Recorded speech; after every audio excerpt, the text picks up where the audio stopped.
at the University of Plymouth, UK. He received his PhD in computer science from Vrije Universiteit Brussels and currently leads a team studying cognitive robotics and human-robot interaction. Recently, he coordinated the H2020 L-Tutor project, studying how robots can be used to support children with learning a second language, and has coordinated the FP7 LEZ project, which studied long-term human-robot interaction and its use in pediatric applications. He worked on the FP7 DREAM project, studying how robots can be used to support autism spectrum disorder therapy. Starting from the premise that intelligence is rooted in social interaction, Belpaeme and his research team tried to further the science and technology behind artificial intelligence and social human-robot interaction. This results in a spectrum of results, from theoretical insights to practical applications. So, that sounds fascinating. Let's hear the details of social robots. So I'd like to hand over to Tony at this point. Thanks very much, Tony.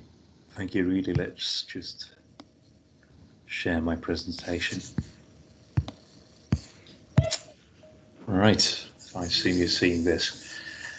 So thank you so much for inviting me. It's a pleasure to actually speak to you all. I understand this is a very cross-disciplinary institute, and so I'll be talking about different areas, and I'll talk a bit about the artificial intelligence, but I'll stay away from it. I'll just explain what the challenges are and what we can do and what we can't do. So let me first explain what a social robot is. So most of us are familiar with the robots that manipulate the physical environment. So robot arms, for example, or vacuum cleaning robots, installed in their millions across factories and homes.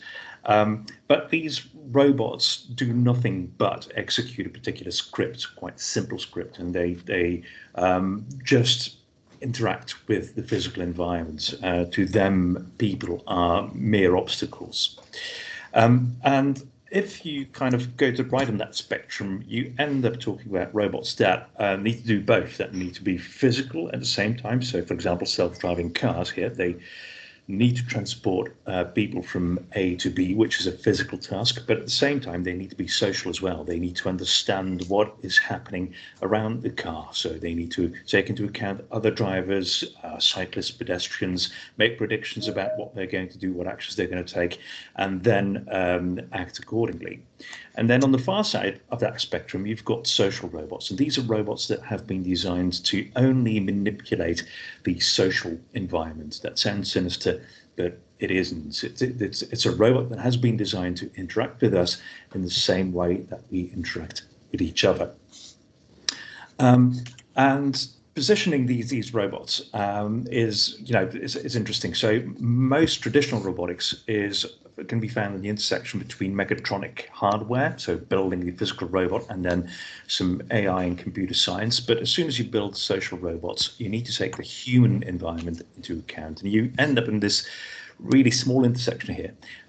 It's not because it's small that it hasn't got any challenges. It's got plenty of challenges, and I'll try to introduce some to you today. So here are some examples of social robots which you might have seen. So this is quite a popular one from SoftBank Robotics, the Pepper robot, which was meant to help in retail. This is a robot still under development. The French Buddy robot. We'll meet some more robots later. Anki, which is a product that disappeared off the market, but it was an entertainment robot and was done really well. Again, this one disappeared off the market. It's a very simple robot consisting of two squishy balls, two eyes and a nose. And that can go up to very complex robots as well, such as this android, Sophia, you might have seen in the news over the last few years. These are all social robots, all designed to interact with us. Now, they can do so because we humans are quite a unique species. We are extremely social. There are other social species out there, but humans are social in a way that is unrivaled by any other animal species. And to to give you just a few examples, here's a little video made in the 1940s and by two psychologists, Hyder and Simmel, where they showed little geometric figures moving on a white background, yeah, and these were moved around with magnets. And they recorded little videos and asked people to watch the videos and kind of just verbalize what it was that they saw. And looking at this video, so there's a large triangle, a small triangle, and a circle. And it doesn't take long before we see some kind of social story unfold. There's clearly a bit of tension between the large triangle and the smaller triangle. The circle is just kind of carefully observing things. And now the big triangle becomes really agitated, and it's going to have a turn talking to the small circle, and closes the door. Things are getting really tense now, and I don't know what you're seeing. I always say that I see my daughter as the little circle, and the big triangle is me, and she's just brought home the wrong boyfriend. But no one doesn't see a story there, and this is absolutely fascinating to us roboticists, because in the end we're just looking at geometric figures moving on a surface. Why is it that we see a social story there? Now, the same effect is being used when we're building robots. And when we build robots, we want to really amplify that effect. And especially so, we already attribute human-like characteristics to just things, to artifacts. But at the same time, when we animate them and we make them responsive to our actions, we really become drawn in to these social robots. And we can use that to achieve things such as attention, compliance, conformity, and these are the things that are used to build applications on top of. Let's have a look at another quirk of our social brain, and that's the effect of pareidolia. So in the brain, in the visual cortex, we have the fusiform face area, which responds to seeing human-like features, faces, in things that are not human-like, that are not human. And it's, it just evolved for us to pick up faces in our visual environment. But quite often it is hyper-responsive, and it will see faces in things that are not faces at all. And it's just a very natural response. It's better to respond to faces even if there isn't a face there. And so, for example, if I show you a picture like this, the first thing your brain sees is a face before you realize that you're looking at a dirty sink that needs fixing. Or, this alarm clock, first thing that strikes you is the face in there. Or this confused chicken church, or my favorite, the angry mop. And we can't help see these things in those images. And we use it when we're designing robots. Every time we design a social robot, we'll add features, eyes, a mouth, particular animations, responsiveness that elicit these social responses. Let me give you another example here where we have taken this a bit further. So here's a robot, and it's just a torso and a head. And the face is made up out of a semi-translucent plastic, and behind it we have a projector projecting this animated face onto the face cover. And we programmed this robot to basically track you around the room and to make eye contact with you. Now, we know that if people are speaking to each other, they maintain eye contact, but just in the right amounts. Just staring at someone when they're speaking is, that's uncomfortable, even impolite. So when you're talking to someone, you once in a while need to look away. And there's this kind of this dance of our eye behavior, of our eye gaze, that we didn't learn. We just picked it up, and it comes quite natural to us. So we wanted to see how important it was if robots had the correct eye gaze behavior. So we programmed two versions of this robot. One version made correct eye contact, so correctly timed eye contact. It spoke to you but once in a while it would look away, and then it would look back at you, make eye contact again, and then look away. And the second version of our robot was a robot that always avoided making eye contact. So using the sensors in the robot, you can see the camera, kind of the infrared camera there at the bottom shining at you. We knew where people were, we knew where people were looking, and we actively avoided making eye contact. And to just assess what difference that made, we didn't just immediately ask people, but we put this robot on display for 2 days and we let it collect money for charity. And the question we asked was, which of the two versions of the robot will collect most money? So here's a picture of the robot at a fair, kind of a science fair in Plymouth, that it was standing for 2 days, and it was collecting money for an autism charity. And this is what we noticed. So first of all, the English are stingy, but the second thing is that the robot that has the correct eye gaze behavior, so that's the right bar, collected about 30% more charitable donations, which is really interesting. So it's just getting the behavior of the robot to be just right makes a difference in how much people donate to the robot, and probably means that they trust the robot more, that the robot grabs their attention more. And so getting the behavior and the design of the robot just right really is important. Now, a few years back, we noticed that robots could be quite effective as teachers. So robots have been used in education for quite some time. So, for example, children in primary schools or secondary schools might have worked with Lego Mindstorms, and that's to kind of enthuse them about science and engineering. But we can also use these robots as educators, where they really take over a task of a teacher. And the reason why we would be interested in that is because education is changing, and a classroom now doesn't look like the classroom in this picture. Demographics have changed. There's greater diversity in the classroom. Spend per pupil has gone down. There might be more pupils in the classroom, and perhaps most important, there is a need for personalization.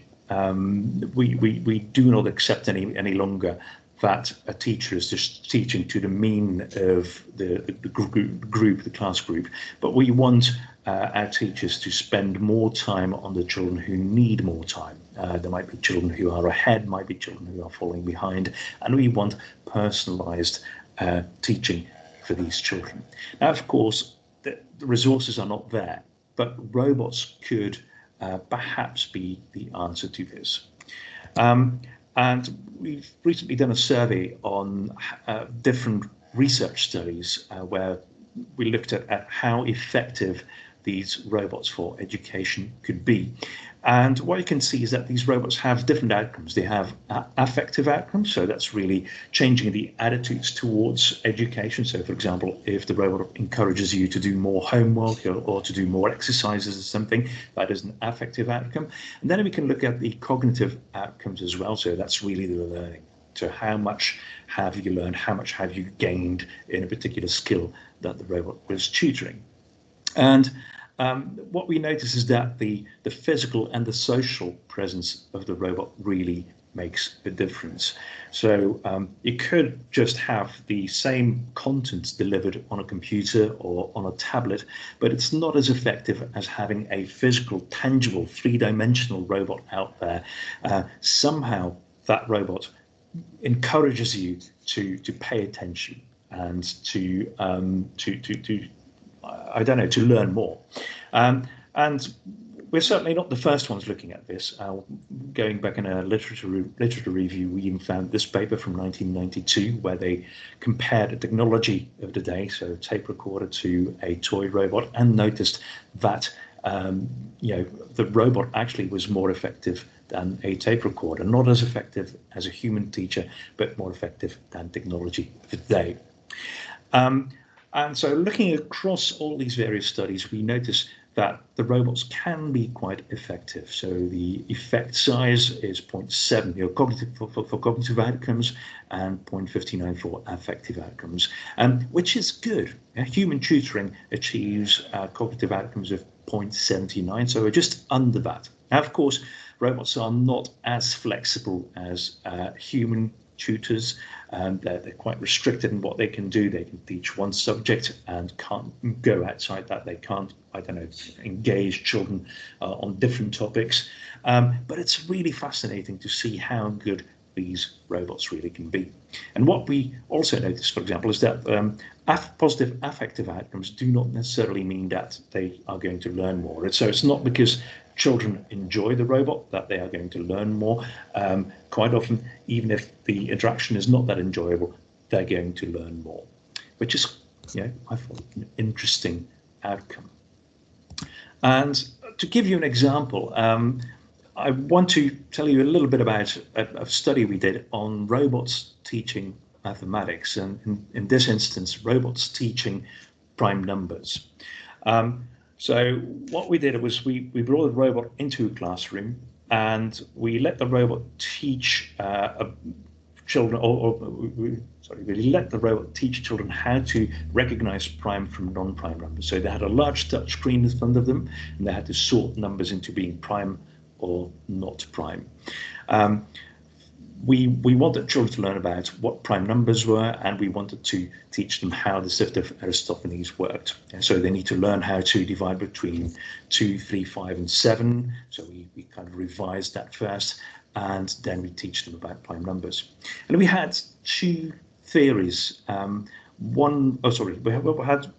We had two conditions, and we wanted to test a theory with this, that a social robot that really was very personalized would achieve better learning outcomes than a non-social, non-personalized robot. So the social personalized robot would make eye contact, would use your first name, would encourage you, would really wait for you until you were ready with something and then offer you some advice, while the non-social robot did none of that. It didn't make eye contact, didn't use your first name, didn't wait for you, and just cracked on with the lesson. So let's have a look at two videos here. So the first one is of a social robot. Why don't you look at this one next?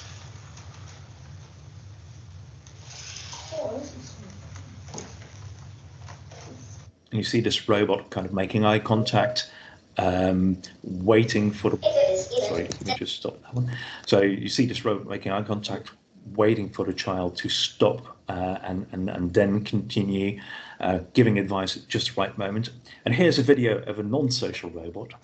And this robot doesn't make eye contact, doesn't wait, and just cracks on with the lesson. If it is even, then you can divide by 2.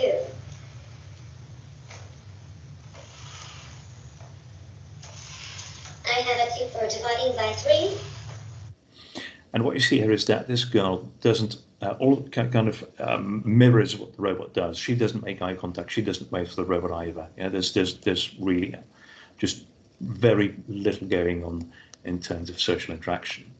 Now let's look at the results. Now we first looked at having no robot at all, and there, just the presence of the robot, having no robot at all, and just the lessons coming out of this large touchscreen. And children do learn. So 0 would mean that they don't learn anything, and we see some learning happening. Now let's look at the result of the non-social robot, and we see that the performance, the learning outcome, increases 50%, which is really fascinating. So just the presence of a robot increases the educational outcomes. And now what about the social robot? Now we expected it to be much better than a non-social robot, but performance fell back to that of there not being a robot at all, which really surprised us. We were not expecting this. We expected the social friendly robot to actually achieve better learning outcomes, and this wasn't the case. So we needed to look at the data to see what could have caused this. And there are two possible explanations. So let's have a look at the left graph first. Here we asked the children if they saw the robot as a teacher or as a friend or a sibling. And so with the social robot, we clearly see that most of the children felt that the robot was not a teacher. Now with the non-social robot, we noticed that most children felt that it was like a teacher. So perhaps that explains the difference in learning outcomes. So you want to work harder for a teacher. Now, another explanation can be found in the analysis of the gaze towards the robot. So in the social condition, what we found was that children looked more at the robot, and in the non-social condition, they looked less at the robot. So here, children are dividing their attention between the screen, between learning about prime numbers, and between the robot, being social with the robot. So they're multitasking. And in the non-social condition, they do this less.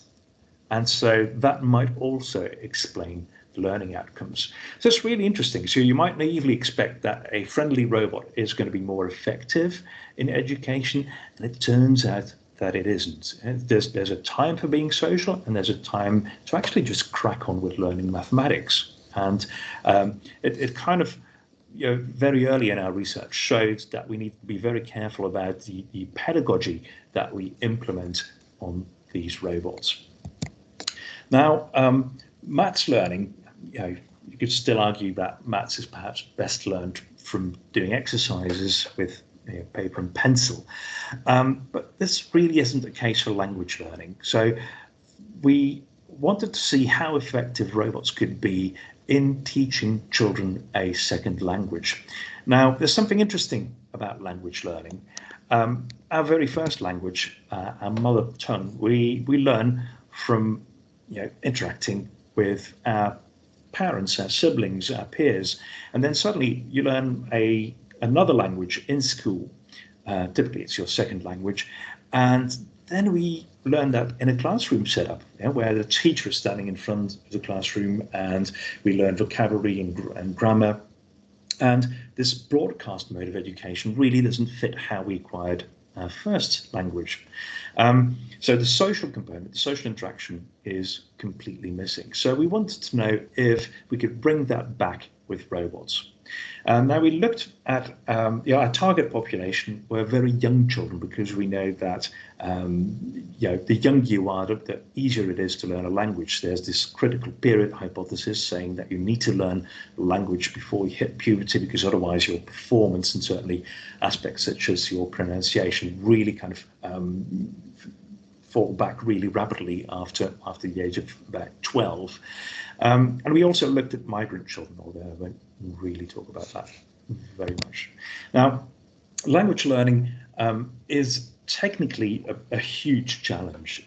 So we want the children to be as young as possible, but there is a bit of a limit on that. If we, for example, have children aged 3 or 4, it doesn't quite work, because the robot imposes a structure on the interaction, which children aged 3 really find uncomfortable.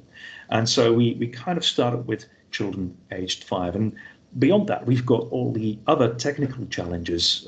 We want to have an interaction, a conversation with the robot. And so we need to have elements like speech recognition for children, or dialogue and natural language processing, social signal processing, kind of reading if a child is happy or not, or upset or not, or bored or not. And all these things are really, really difficult AI problems, which we didn't solve, but could shortcut to some extent. Now, let's have a look at a video in which we explain how we use this particular setup. So here we have a robot together with a 5-year-old child, and they're sitting around a computer tablet. And on the tablet, we show content, little pictures, videos, around which we center the conversation. The tablet also serves as an input surface, so the robot really doesn't understand much about what the child is saying, but the child can tap the screen to give responses to the robot. So let's have a look at a video of this project where we use the robot to teach English as a second language in Dutch schools with 5-year-olds. En lopen we naar binnen toe. Dan gaan we eens even bij hem zitten. Gaan we kijken of hij met ons wil spelen.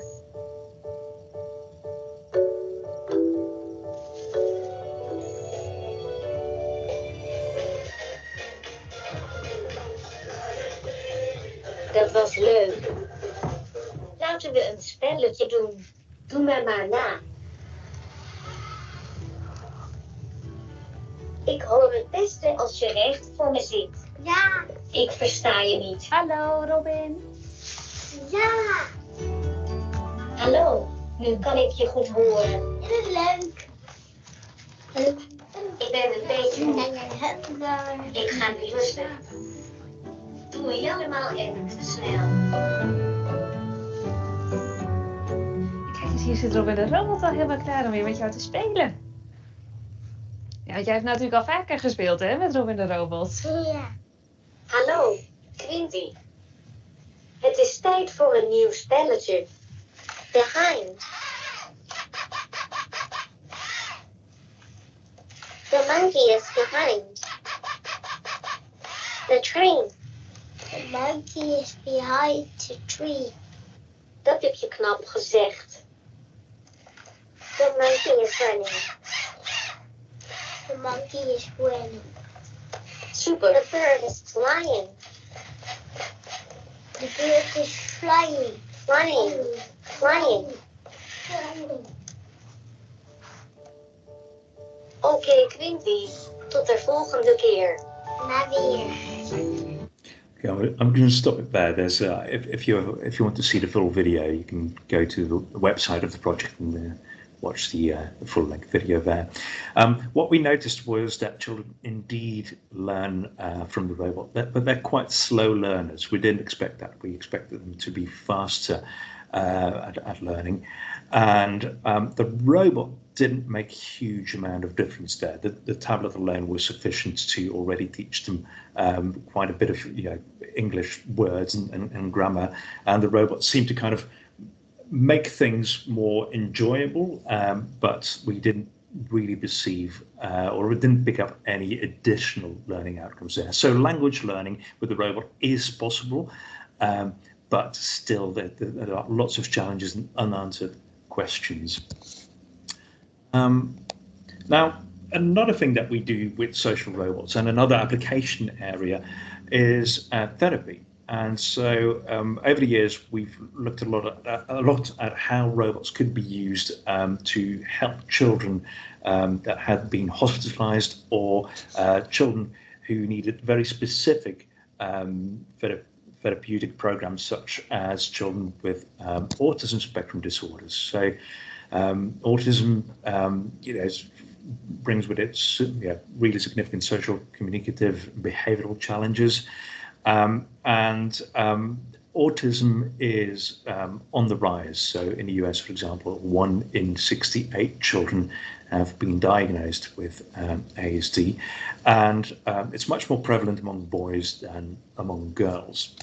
Now, the accepted therapy is applied behavioral analysis or cognitive behavioral therapy, where you practice particular social skills over and over again. So simple things such as turn taking or joint attention, you will practice over months and until they become internalized, until they become automatic.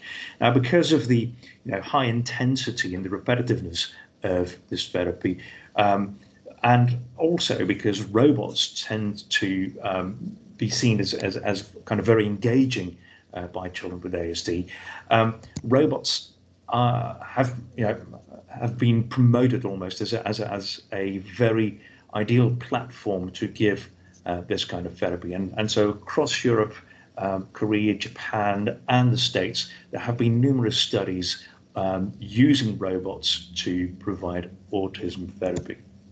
Now, despite all this interest, and despite us knowing that children with ASD find robots really fascinating, there's very weak evidence for their efficacy, and there's only qualitative reports on how on the effectiveness of these robots, but no quantitative data.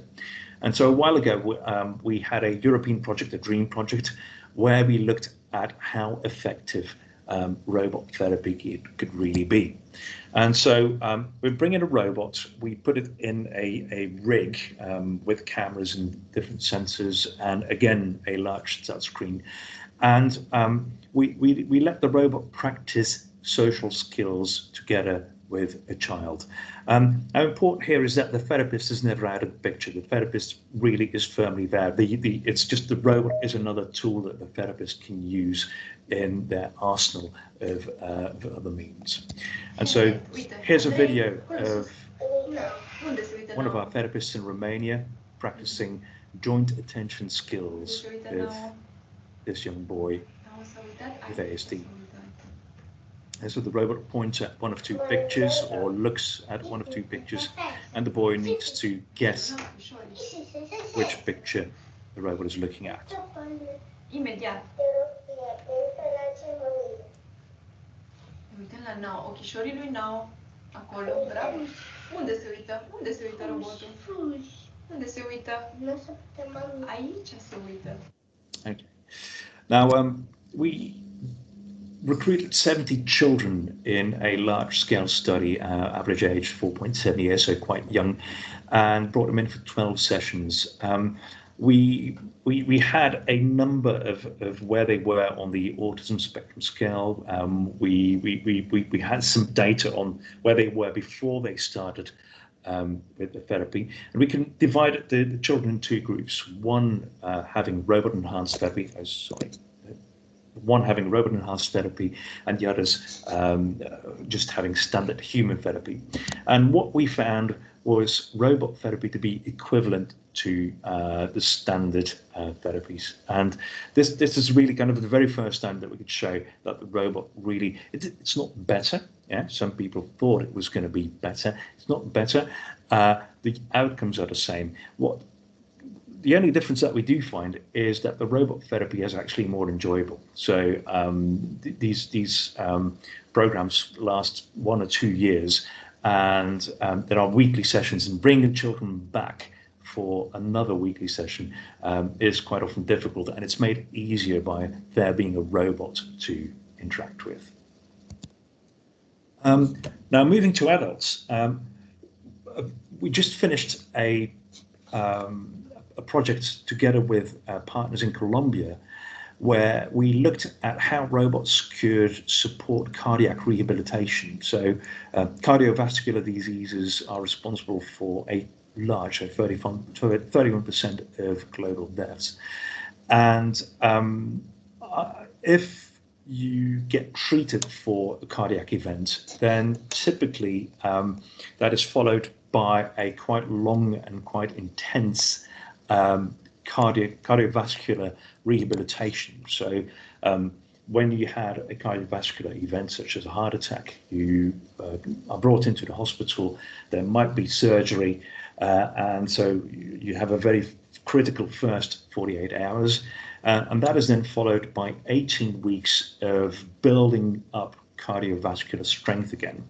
And it's a very critical period, those 18 weeks, where you're brought in to to walk on a treadmill, to run on a treadmill, to build up your strength again. And we have lots of people dropping out, so there's a lack of motivation, and it really has negative outcomes as well. So if you quit your rehabilitation program, we just know that your likelihood of suffering another cardiac event is much higher. Now, typically in the hospital there, we have about 10 patients being supervised by one physiotherapist.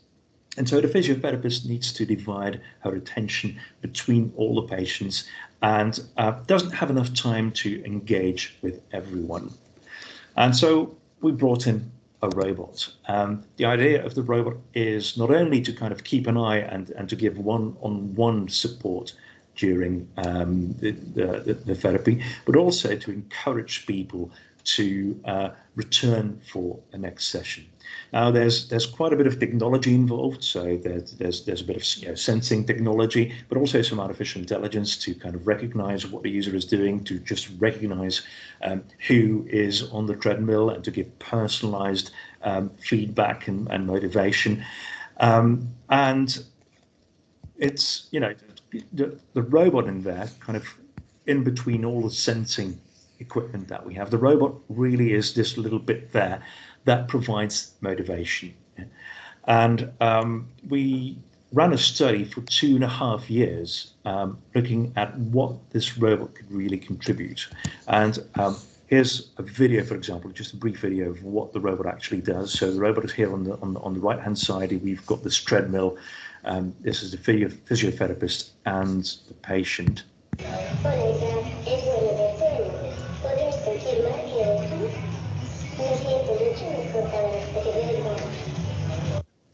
And just a very brief video, but this is a personalized condition. So the robot actually uses the first name of the patient, and we compared this to non-personalized conditions to see if that made a difference.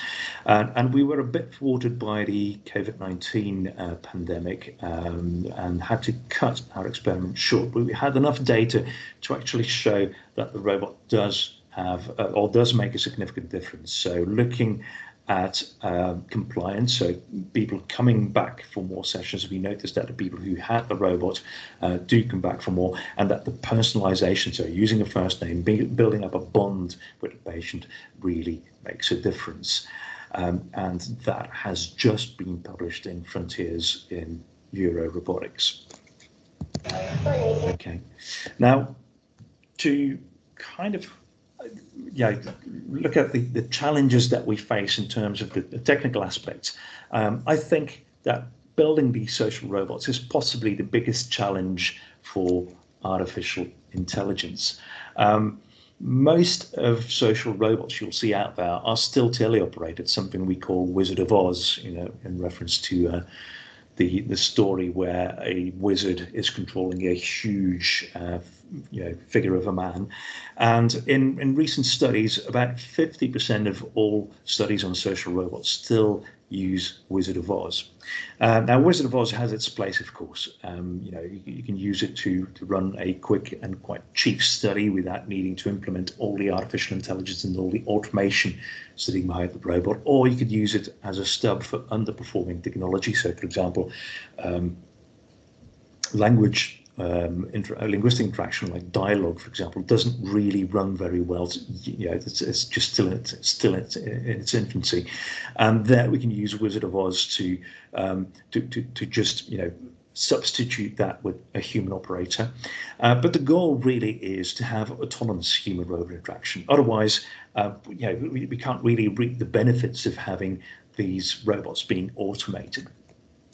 Now, to give you one example of the many technological aspects where we still fall short, let's look at speech recognition. So if you would believe the kind of the press releases by major companies, speech recognition is a solved problem. So Microsoft, IBM, Google, etc., they all claim that their speech recognition by now is superhuman, which really means that it is better than a human transcriber at understanding what is being said.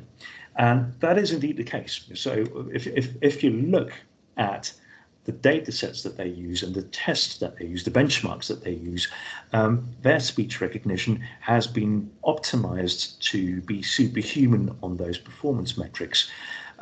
But when we use speech recognition on robots, we always notice that it doesn't quite work, and we wanted to figure out how bad it really was. Because if you can't understand what people are saying to the robot, we can't respond back with an appropriate response. And so it's very important to kind of have a handle on how good speech recognition really is, especially with the populations that we work with. So, for example, young children. If you want to see how bad speech recognition can really be, just look at YouTube for this little clip of this boy asking Amazon Alexa for his favorite children's song, Digger Digger, which is recognized as a part of the male anatomy and leads to a very inappropriate response. And so what we did was, there were no numbers out there how good speech recognition really was for children. So we went into classrooms in England and recorded children speaking to our robots. We recorded using different devices. So we recorded using the microphones on board the robot. So there are microphones in the head of our robots. We also recorded with a studio grade microphone and with a cheaper microphone, not inside the robot, and the reason is that the robot has got a small fan to cool the computer in its head, and that fan adds a bit of noise on top of the recording, which has a negative impact on the speech recognition quality. So that's why we use this cheap external microphone to get a view on how what difference that would make. Turns out that the studio grade microphone, of course, gets the best recognition. So the way we did this was we brought children in, 11 children, again, young, and we asked them to count to 10 for us, and that sounds like this. 1, 2, 3. Yeah, so 1, 2, 3, and you hear this hum in the background, and that's the buzz really of a typical primary school with 150 children being very active in school. Now we don't really pick that up as humans, but the microphone picks it up, and it really messes up the speech recognition. Now, what we also asked these children was to repeat simple sentences to us, but also to tell a story to us using a picture book, this Frog, Where Are You book. It only contains pictures, and they had to make up a story. So let's listen to a few sentences. A boy looking at the frog. The boy looking at the frog, that's very clear. And he's going to grasshopper on top of it. This is different, and he saw a grasshopper on top of it. Yeah?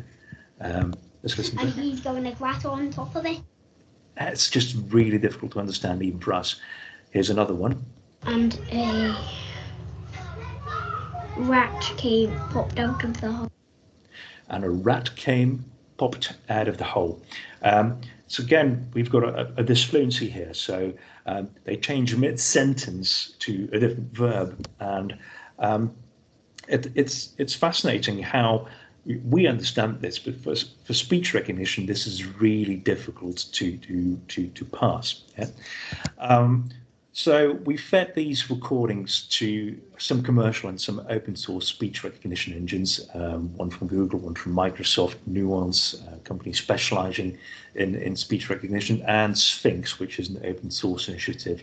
The best one turned out to be Google, but it wasn't very good. So for this sample, it understood between 6 and 38% of words spoken to the robot. Which really means that, in the worst case, almost 9 out of 10 words spoken to the robot are misunderstood. And it means that we can't meaningfully reply to what the children are saying to the robot. So for these atypical populations on which the speech recognition engines have not been trained, the performance is really, really bad. And it's not only for children, it's also for example, elderly populations. Speech by elderly people sounds different, has a different vocal quality to it. And I don't know what the case, if this is the case in Ireland, I assume it is, but there are many local dialects still being spoken by elderly people, and they will speak these dialects, they will speak, or they'll use phrases or words that the speech recognition engines have not been trained upon. And again, this means that the performance is very low. And for example, non-verbal communication, looking at the other side of what we need in robots. So the speech recognition was the input to the robot, and then we need to let the robot do something. We need to let the robot respond by saying something or by moving. And when we're speaking, then non-verbal aspects are very important as well. So here's a Italian girl demonstrating how important co-speech gestures are. So those hand gestures, are incredibly important in that particular culture to convey a message. And we know that those gestures are important, not only to kind of convey a message, to get your message across, but even to structure our thoughts. Gestures are incredibly important. And so we have been looking at auto-generating these gestures on robots. Now, some time ago, we would hand code this. We'd really write a kind of a decision tree on which gestures to use when. But right now we can use machine learning to learn how to produce those gestures. And here's just an example from a team in Korea that have used TED Talks to extract the language, so kind of the subtitles from the TED Talks, and extract the body language and the gestures, the hand gestures and arm gestures from TED Talks, and then use deep neural networks to generate gestures on a robot. And it looks something like this. You saw the co-speech gestures with stick figures. The same model is applied to the humanoid robot by converting 2D poses to 3D poses and retargeting to a humanoid robot. As you see... I'll just stop it there. So the speech has been slowed down because the robot can't keep up the same arm speed as a human can. So they slowed the speech down to match the arm gestures of the robot. Now, if we evaluate this, and we looked at this in different ways, putting this on avatars on computer that could move at the same speed as humans, we still find that computer-generated co-speech gestures are not that good. They achieve about 50% of performance of that of a human. So that the match with the spoken message is still off. It's about 50% worse than what we do, and the naturalness, it still looks very wooden. We're not there yet, and it kind of shows that, again, even producing this behavior using data-driven methods, using machine learning, is very hard on these robots. Now, as I'm talking here at the ALL Institute, I thought I'll throw in something on assisted living as well. A few years back, we had a project in which we were asked to put together the kind of the off-the-shelf components to see how far we can go with building robots that would assist people. The project was called Robot Era, lots of different partners involved, and a key partner was the University of Santa Ana in Pisa. And they had an assisted living flat in a small village in Tuscany, and many young people had left the village to go and work in larger cities in the region. And so there was a disproportionately large population of elderly people, and who were very, very willing to come and test our technology. Our team was responsible for the human-robot interaction. Other teams were responsible for robot arms, for the hardware, etc. And we threw it together in a proof of concept video to show what we could do. So let's have a look at kind of a story, and I'll tell you a bit later about what we could do and what we couldn't.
Let me just stop it there. So robot takes the lift, brings groceries up to residents, and it kind of, there's a number of aspects here that we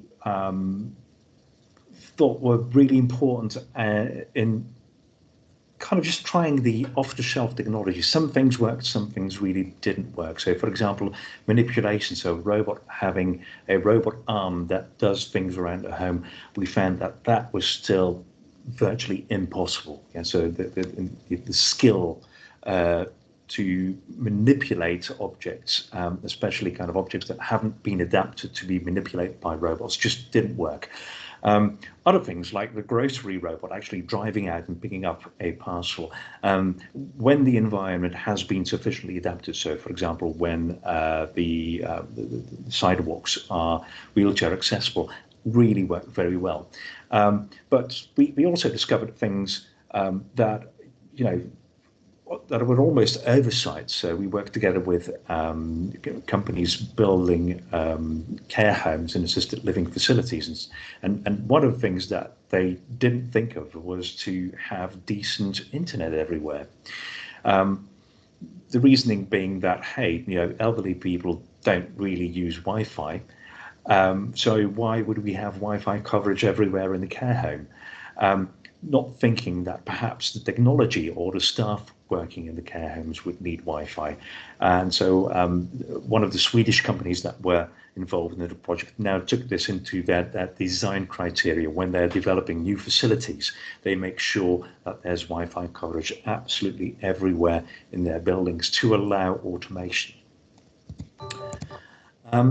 And to wrap up, I think building these robots is really call to arms for all AI researchers, because interaction, certainly social interaction, but also interaction with the physical world, recruits all our human cognitive faculties. So memory, perception, motor skills, language, everything is active when we are interacting with the world around us. And when we're building robots that need to do the same thing, we need those very same skills on those robots. And we're not there yet. I thought I'd include this little video here. So this is a almost 6-year-old video by now, but nothing has changed really. This is a 1-minute outtake from the DARPA Robotics Challenge, where robots are being built to respond to a natural disaster. So, for example, an earthquake, and the robots need to traverse a sandbox, need to open a door, step through a door, use a power tool, operate a valve. And here you see some of the most talented and most well-funded teams in the world competing in this challenge, and this is what their robots could do. So this is walking through sand, and you see that this bipedal robot really struggles with that. Going through a door doesn't quite work. Crossing over rubble, again, 2 legs. We would do this, yeah? Even 4 legs there. It doesn't quite work. Again, door. Sand again. Opening a door. This is really easy for us, but difficult for a robot. Stairs, again, one of those major obstacles for robots. The door, but this time sideways, still doesn't work. And here the robot steps towards a valve and tries to close this valve. And this is my favorite. The robot thinks he has the valve, turns it. Didn't quite work. The door again. Picking up a power tool. And here, stepping out of a buggy. This robot's very nervous about it. And again, doesn't work. And this is kind of, building robots is incredibly hard. It's, one of the paradoxes that we have is that anything that seems easy to us is going to be almost impossible for robots. And we haven't managed to change that in the last 50 years. And that's why building these robots is going to require the entire AI department to pull together. Luckily, with social robots, people and robots meet halfway. So we can actually build quite simple systems that will have a large impact. You know, we've seen this in recent years, not only in our research, but also, for example, during the COVID-19 pandemic, simple robots that check if you're wearing a mouth mask or not, or that encourage you to maintain social distancing, have shown to be particularly effective. And these are not complicated robots. They are just elements of AI, of computer vision that we can throw together and that we can integrate to build really effective applications. And I'd like to end here. And first, I need to kind of acknowledge all the money that has supported all this research and the wonderful people I've worked with who fed into all this. Thank you very much. Tony, thank you very much. That was excellent. And